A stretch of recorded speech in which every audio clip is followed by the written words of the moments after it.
Apple has long been a company its competitors had to watch closely. It consistently stayed ahead by creating products people genuinely wanted. But how did Apple rise so quickly to dominate the tech industry, especially when many other companies make similar devices?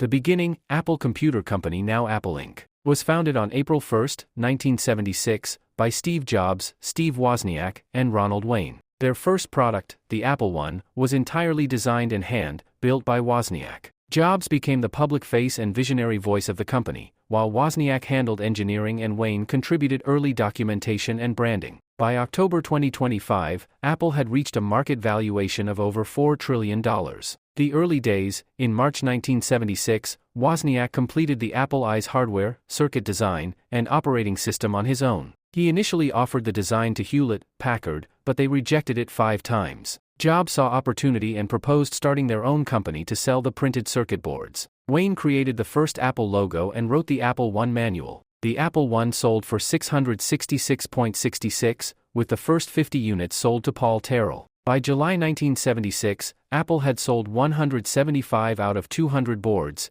giving the company crucial early momentum. Soon after, they developed the Apple II, which became one of the first successful mass-produced personal computers. Rapid growth. Between the late 1970s and mid-1980s, Apple released products like Apple III Disk 2 Floppy Drive Macintosh 128K Apple Desktop Bus. These consistent launches built anticipation and helped Apple grow financially and culturally. At one point, the company generated nearly $1 billion in revenue and sold around 140,000 units. The founder's departures. Ronald Wayne exited early, fearing financial risk after previous business failures. Later, Wozniak also left in the mid-1980s, feeling disconnected from the company's new direction. He went on to pursue independent projects. Jobs remained and helped redefine Apple's identity, guiding the company's creative and strategic path until his passing in 2011. Even though Wayne and Wozniak left, their early contributions laid the foundation for Apple's success. Apple's cultural impact. From the start, Apple created products that felt revolutionary. In the 70s and 80s, their technology stood apart from competitors. Today,